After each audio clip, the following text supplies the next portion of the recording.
Assalamualaikum warahmatullahi wabarakatuh. Jumpa lagi dengan pembelajaran IPA. Kali ini kita akan belajar tentang lensa.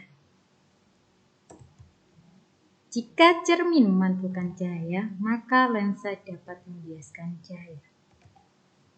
Lensa dibagi menjadi dua. Yang pertama lensa cembung atau disebut juga sebagai lensa konvergen, yang artinya dapat mengumpulkan sinar.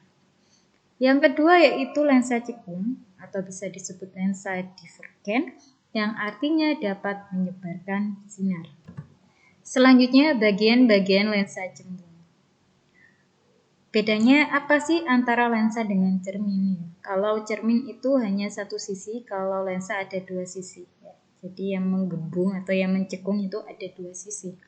Nah, bedanya lagi apa? Kalau di lensa, ruang 1, ruang 2, dan ruang 3 yang di atas sumbu utama ini disebut ruang benda. Sekali lagi, saya ulang.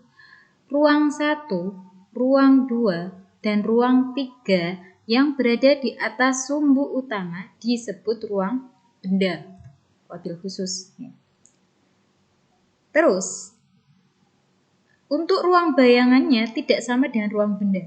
Ruang bayangannya khusus di bawah sumbu utama, di bawah garis, di bawah sumbu utama. Ruang satunya ada di sini, jadi dibalik ya. Kalau ruang satu benda mulai dari sini, 1, 2, 3. Kalau ruang bayangannya dimulai dari bawah yang dekat dengan lensa. 1, ruang 2, ruang 3. Di mana ruang 4-nya? Di sini, ya. Ruang 4-nya di sini. Oke. Nah, ruang bayangan. Nah, ini ruang bayangan, ini juga ruang bayangan. Terus, ada lagi yang membedakan. Apalagi? Kalau di lensa, karena ada dua sisi, maka F-nya juga ada dua. F1-nya di belakang lensa, di sini. F1 di sini, F2-nya di sini. Titik fokusnya, ya. P-nya atau titik pusat kelengkungan lensa juga ada dua. F1 di sini, maka P1 juga di sini. P2-nya di sini. Gitu ya. Baik, selanjutnya. Sinar-sinar istimewa pada lensa cembung. Yang pertama, sinar datang sejajar sumbu utama dibiaskan itu artinya diteruskan ya. Dibiaskan melalui titik fokus 1 ya. Ini ya, melalui titik fokus 1. Itu sinar istimewa yang pertama. Sinar istimewa yang kedua, sinar datang melalui titik fokus 2. Dibiaskan atau diteruskan sejajar dengan sumbu utama. Kemudian yang ketiga, sinar datang melalui titik pusat optik. Akan diteruskan, ya, diteruskan terus. Mana sih titik pusat optik itu ini? Di tengah-tengah ini ya. Atau titik O. Selanjutnya, lukisan bayangan pada lensa cembung atau cara menggambar bayangan pada lensa cembung. Gimana caranya? Seperti seperti cermin cekung ya. Jadi lensa cembung itu mirip dengan cermin cekung ya. Ada pembagian ruangnya ya. Oke.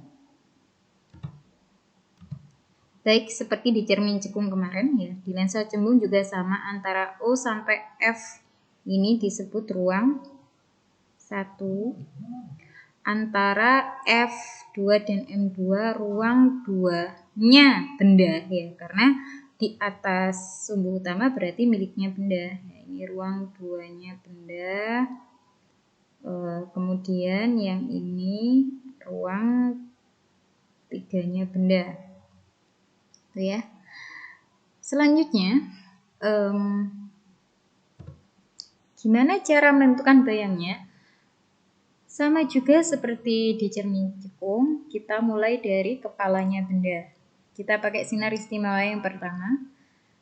Oke, sinar datang sejajar sumbu utama akan dibiaskan melalui titik fokus 1. Ya. Kemudian kita pakai sinar istimewa yang ketiga. Sinar datang melalui titik pusat optik akan diteruskan ya sampai terjadi titik potong di sini.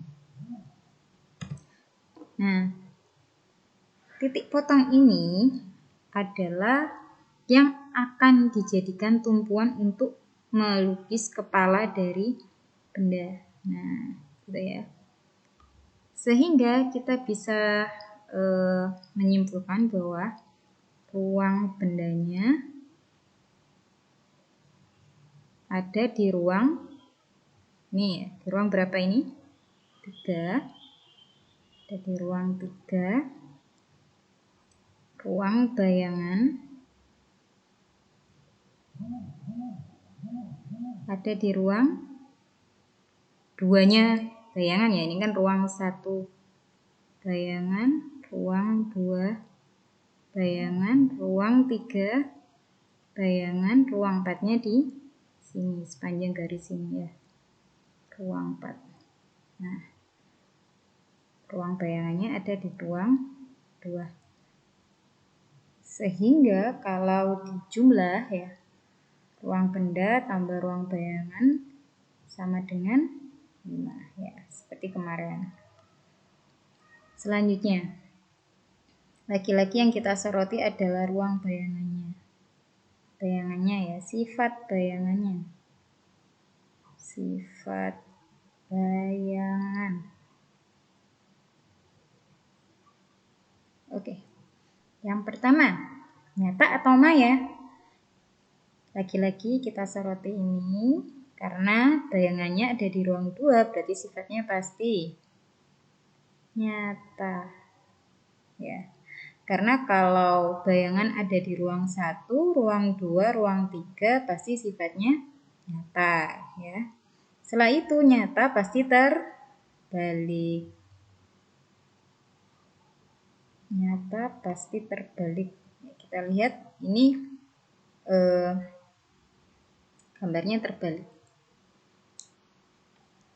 Kepalanya ada di bawah. Setelah itu diperbesar atau diperkecil. Ya, kita lihat. Lagi-lagi ruang bayangannya 2, ruang bendanya 3. Sehingga ruang bayangnya lebih kecil. Maka diperkecil.